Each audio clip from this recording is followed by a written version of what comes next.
Welcome back to the Self-Esteem and Confidence Mindset podcast with me, Johnny Pardo. Today, we're going to be talking about self-confidence, purpose, and living better lives, and actually much, much more. So today's guest is Arron, a good friend of mine from the Neuroencoding Institute. And I'm just going to introduce Arron, and then he can say a little bit about himself, and then we'll get into the conversation today. So Arron was born in the inner city to a single mother and has an appreciation for what it takes to create the life you deserve.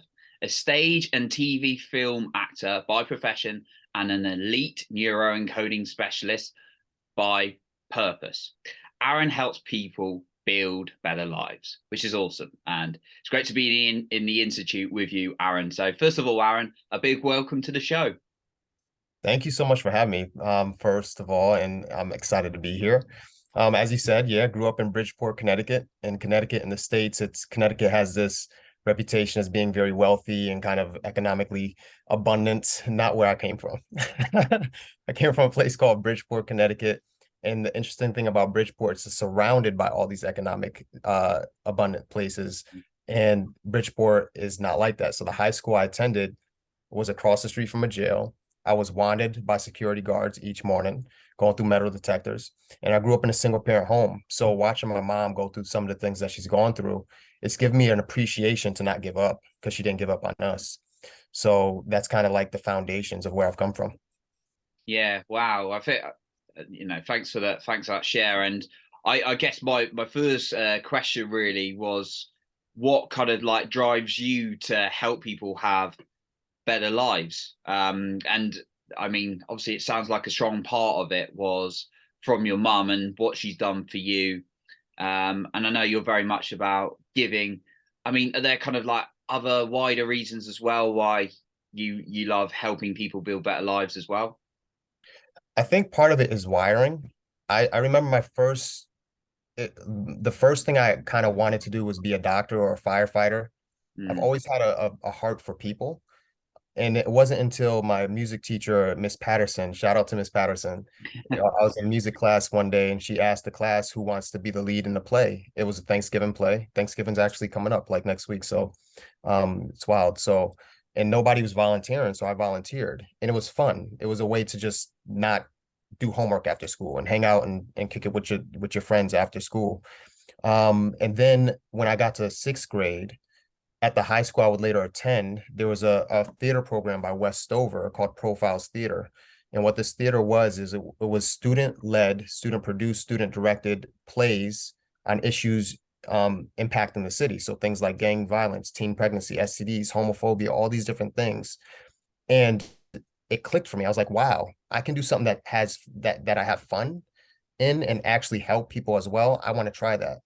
So to answer the question of like why I want to help people, I think part of it is innate.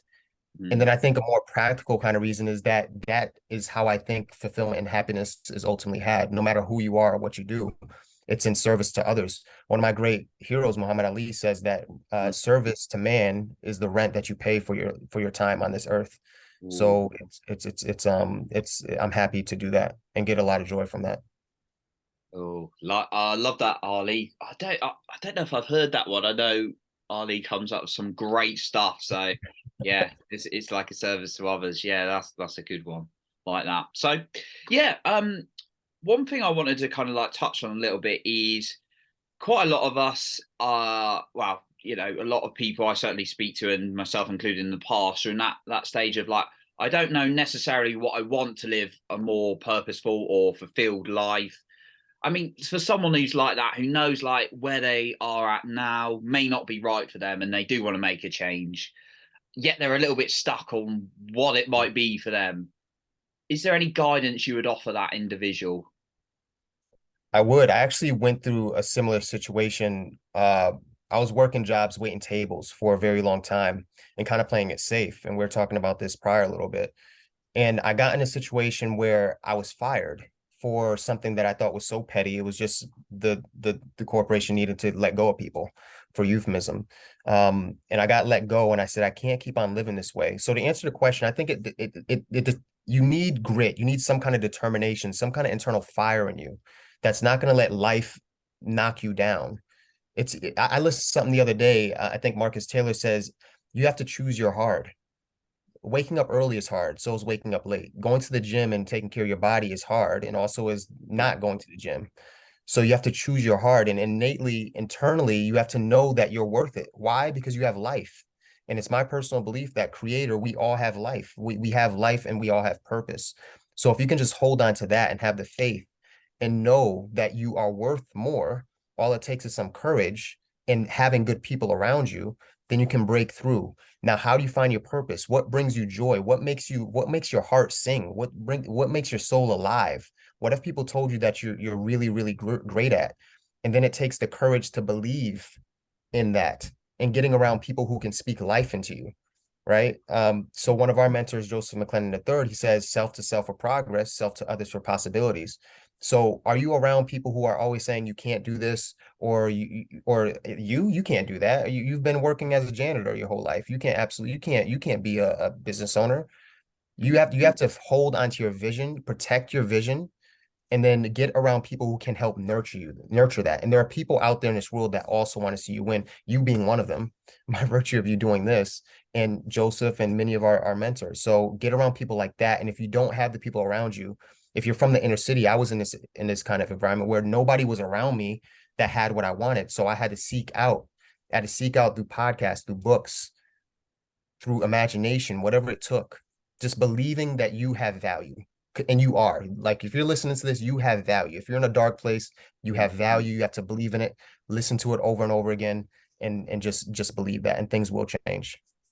Oh, some amazing stuff there, Aaron. I was taking notes and being around the right people. And you mentioned the janitor. My kind of thoughts there was Tony Robbins was a janitor at one point. Um, the number one, arguably one of the, or if not the number one success coach in the world. So he's Yep. that's an example. But yeah, he did that. He put tapes in his head. He got that belief in himself. And it's like you're reading my mind on this call. Actually, I'm kind of thinking what I was going to discuss with you, and you're kind of already covering it. I love it. It's All right.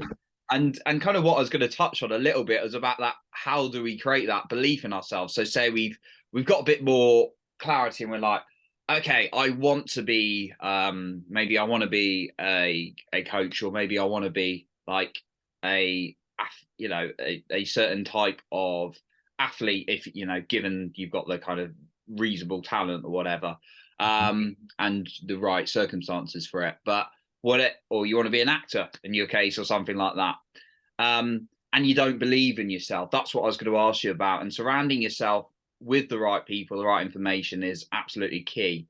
Is there anything else you found effective for yourself or others to build up that self-belief? Yes, belief is a huge thing. There's this example of the thermostat, that our self-image, you'll never exceed what your self-image holds you at, your thermostat. So if you're at a 60 and you say, okay, I want to be an actor, I want to be a multimillionaire, I want to be whatever, and that would be your 70, your self-image will prevent you from getting there. So how do you create that belief? And you create that belief. A belief is nothing more than a feeling of certainty about something. So find examples. I would say there's a process that I can help walk people through, some of my clients, where you literally interrupt the pattern and then you create those reinforcing beliefs of what can happen. But a belief, think of it as a tabletop. We all have examples. We can all find evidence of of of whatever. Let's say an actor. So let's say you want to be an actor and you feel like you can't. You don't have the belief that you can. I would say seek out and write down at least 10 things a day that support the vision of you being an actor by looking in your past. So when have people, oh, I said happy birthday and I entertained these people. They said I'd be a great actor. That's an example. That's evidence. Oh, people have said, I'm really charismatic. That's evidence. I really love literature. I really love storytelling. And because I have this heart for storytelling and I tell a good story, I can be an actor because that's what acting is, right? Or I've become good at this before at another area of my life, so I can become good at this. So finding everything, even if it feels fake in the beginning, keep on doing it. Keep on doing it because it works. It's so interesting, humans, because we have a negativity bias. You could have a million people compliment you all day, and then it takes one person to say, nah, I don't like you. And you hold on to that. So how is it that we hold on to the negative things and dismiss all the great things about us? So if you want to be an actor, be your best advocate, and you have to be in the entertainment industry in a way of, for me, what works is keeping my heart on service, trusting, having faith, right? That if it's going to happen for me, it's going to happen. And also just the joy. I love it. Nobody can take it from me. If I don't need, it'd be great. I mean, I'm not saying studios don't hire me, but I'm saying I can act if I want to act. I can do a YouTube channel if I want to do a YouTube channel. Nothing is stopping me. So do your art and use that as evidence if you don't have anything in your past. If you don't have anything in your past that says you can own a business or anything like that, well, start one. Start a Shopify store or something like that. Now you own a business. You officially own a business. It just find evidence and do things and find encouragement and then praise yourself for every little thing that you do. It's like JM3 would say, I don't care if you took a poop, look back at that poop and say, I did that. I did that. And keep on doing that because you're worthy and you're valuable. And the world needs your dream. It needs, only you can do that. Johnny Pardo, only you can create this podcast. Only you can reach the people you need to. Your voice, your heart, your spirit is needed. And if you didn't, you would be robbing the world of what the gift you have to share. And I would say that for your audience as well. Don't rob the world of the gift that you have to share. Believe in yourself. Absolutely. I really like what you said about the reinforcing it into our mind, because, and going back to the negativity bias of our beliefs defaulting to the, well, that's a lie. Like the good things a lie because this, and this, but the false things or the bad things true because that, and that happened. Whilst actually, if you become more conscious and you start actually looking at evidence, that's really, really true. So that's a really good exercise. I personally like to look at first thing in the morning as well. And for me personally, it's been like, I'm not alone here. I know, like the whole money thing, and it's, I've had a lot of the scarcity around money, and it has to be like, well, actually, money's coming to me from this, and this when I've turned up as this, rather than okay, that went wrong, or like you said, maybe lost a job, and it's like, well, this is why it's all going to go wrong. But you do that for yourself as well. So yeah, really, really good guidance there with the legs of the table. Thank you, Arron. So with you, obviously, we've talked a little bit about Joseph. You talked about some people you've looked up to and aspired to. How important? I'd just like to kind of touch a little bit on the importance of the role of mentorship and what it's been for you, and how it can be effective for other people, and what kind of forms they can get it in, even if it's not necessarily a one-to-one coaching session with someone like Tony Robbins or JMC. Yes, this is huge. Talking about environment, mentorship has played such an amazing role in my life. Arron Lloyd, cannot achieve half the things that I've achieved by myself. I'm not a one-man band. I have mentors in the entertainment industry, somebody who I call a dear friend and mentor. He's and this just, I'm just so grateful because he's really poor. I can call and ask him questions and things like that. And the way I got him is just writing him a letter, a genuine, heartfelt letter of seeking guidance and being vulnerable and trusting that somebody out there wants to help. I believe that people want to help at the end of the day, that people aren't inherently selfish. People care.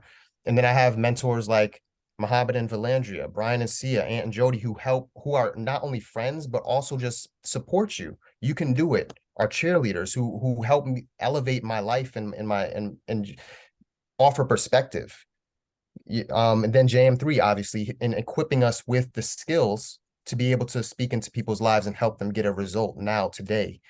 And if for your audience, if you're in a place where you can't reach out to a Tony Robbins, you can't reach out to a JM3, you can't do things like that, how can you create an accountability group within your circle of trusted and integral people, or find people that are great at things that you aren't great in, which I love to do. I love to not be the smartest person in the room, to then be able to say, hey, you're good at math. I'm good at art.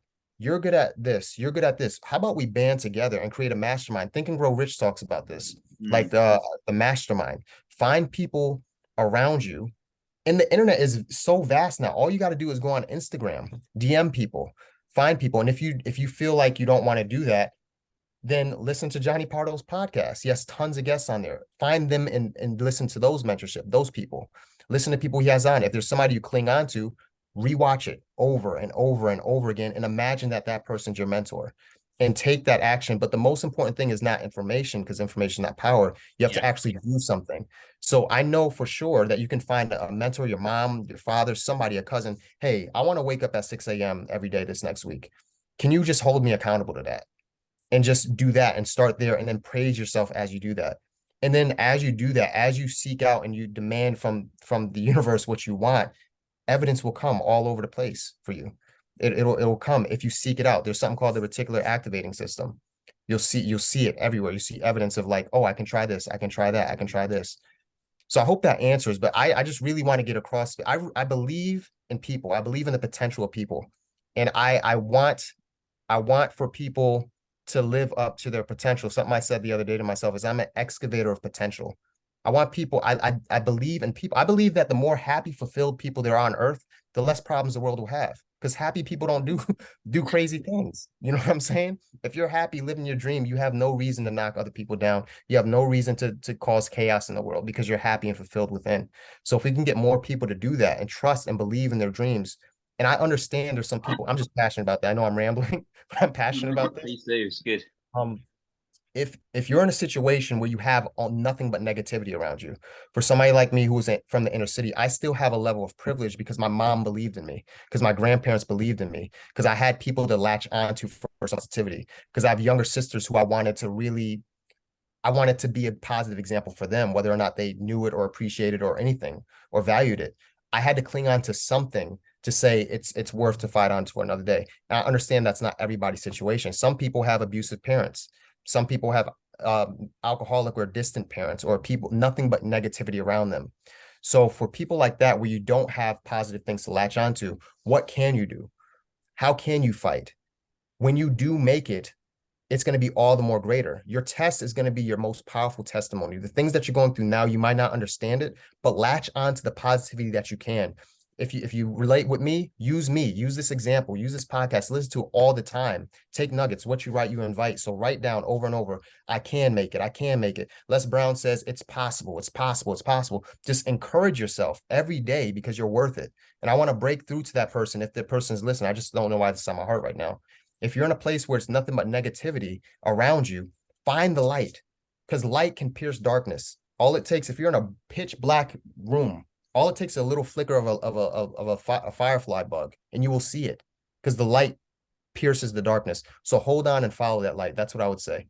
I hope, yeah. I'm gonna zip it here because I'll ramble, No, but I brilliant. just want to get that across.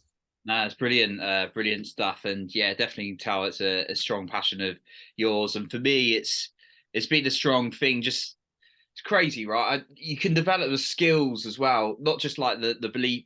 You'll develop the belief in yourself with better, with better influence on you. That's good for you. Like you can build skills very very quickly. Like I'll use an example. Like I had no experience of like kind of sales like ever in my life, and then I went into like two groups where it's just like very heavy, and I got very good at it quickly, and I built up this belief I could do it. And that's like from someone who'd never done it. I've done that in like football or soccer, as you guys call it.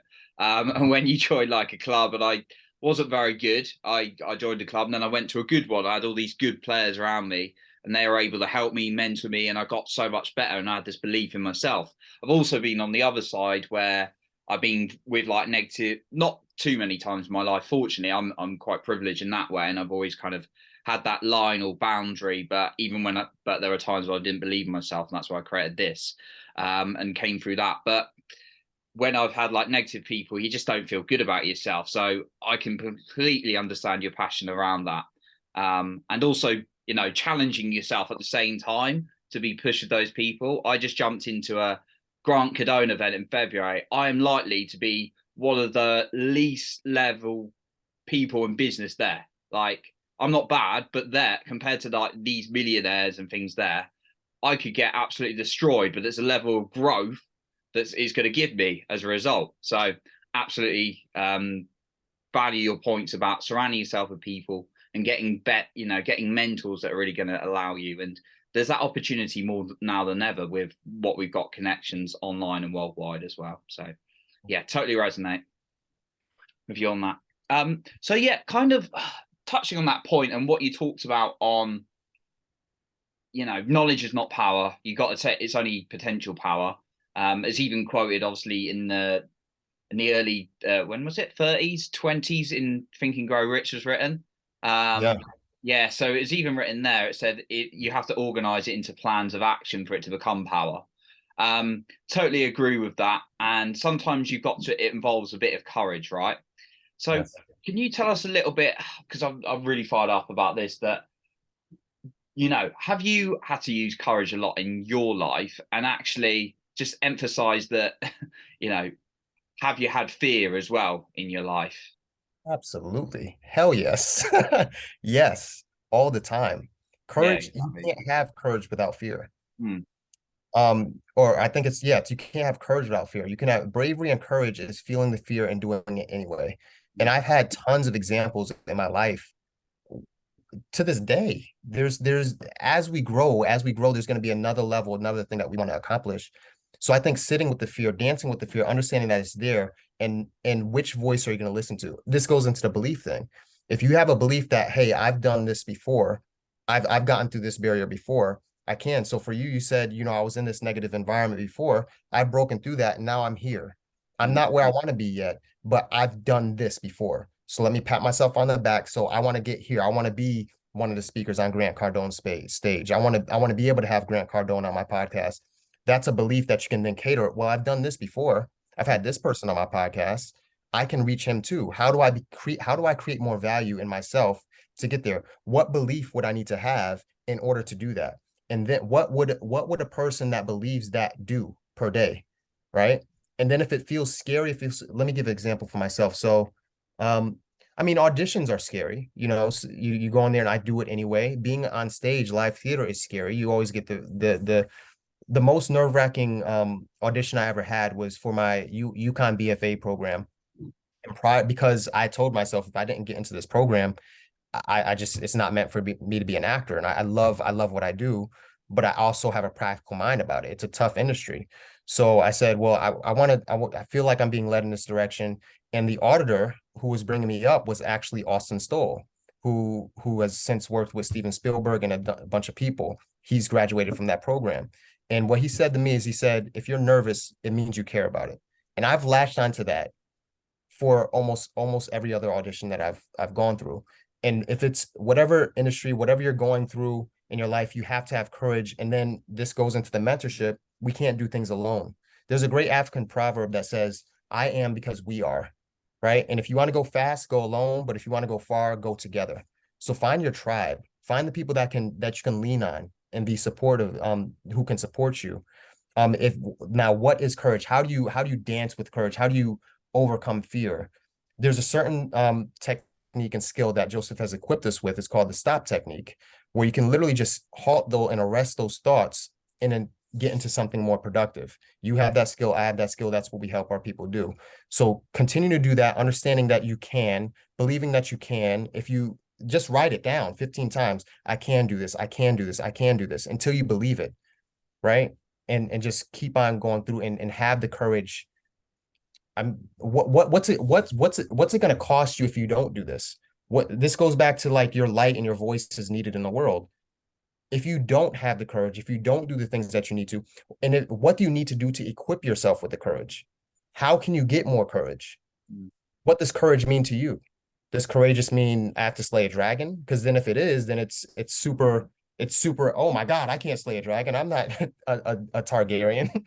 I'm not Daenerys from Game of Thrones or anything like that. But if you break it down, well, let me just pick up a sword, right? That's much more attainable and it shrinks the fear. So you can change your measurement tool. You can change your measurement tool of what needs to happen for you to feel as though you have courage. And I hope that helps somebody today. Yeah, absolutely. The reason I wanted to touch on the whole fear and courage, obviously, yeah, is to emphasize it really. I'll do it again and again and again, because I think there's a perception out there that there's like these highly confident people who perceive it. You might see them on stage like yourself, Arron, or they might hear me on the podcast. You might see, the Tony Robbins. Well, that's probably a bad example because he's done it so many times. Or someone, like a huge influencer on stage. and you think they got no fears, they just don't do fit. And it's like, it's false. It's a completely false misconception. We're human beings. We all have faults. And, just to, get a bit more direct, people think they're special because like they're the only person who's got fear in the world. You're not special. Everyone has fear. It's just about your attitude. Are you going to let it get in front of you, or are you going to move through it, even if you got to break it down into small chunks? That, sometimes, like, if you're scared of heights, that might be a different thing altogether, but your first step is to go skydiving, maybe not the best first step, but like, maybe go up one flight of stairs and just have a look out the window. Okay, maybe that's a little bit. Like, for me, it was scared in front of talking in front of people. Now I'll say, like, mess up with my words like that, and it's fine. So, like, I spoke in front of 3 people in just a little group update in the work environment, and then it was 5 people, and then a bit bigger and bigger and bigger, and then you develop it like that. So, thank you for sharing that, and then also about thinking about your definition of courage as well, and actually what it means to you, and not putting something unrealistic like fighting a dragon with a spaceship or whatever. So so breaking it down. So love that. So yeah, Arron, it's like been a great conversation. To be honest, we could go on for hours. I think you got a ton you could share with us. And I know you're a very inspirational and influential example that we can all learn from. So first of all, where can people find you? And also, is there any final points or point that you'd like to leave us with?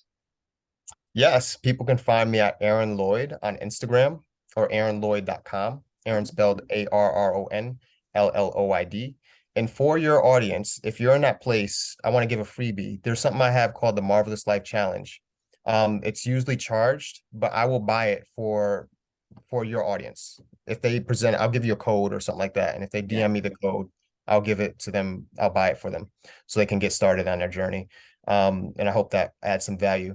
I would say dare to make life your canvas and dare to make it beautiful. You're worth it. And this is just this lip service. Take it from somebody who in the past, coming from the inner city, single parent home, just seeing things at a young age that people shouldn't see. My father died of gun violence when I was a 1-year-old. Just know that there's light at the end of the tunnel. If you're going to go through all this pain, go through it for a reason. Choose your hard.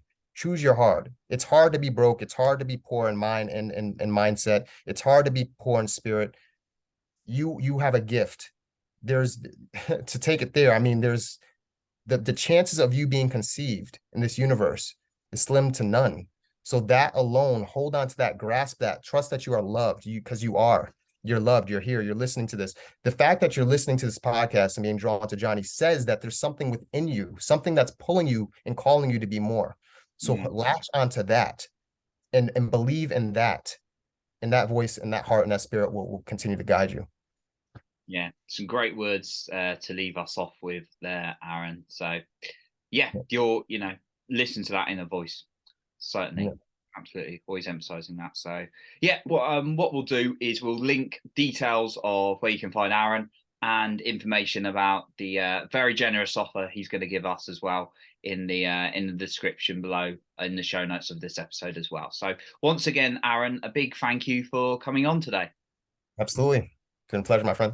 Yeah, awesome. So that concludes today's episode, and remember, you are in control of your own self-esteem and confidence.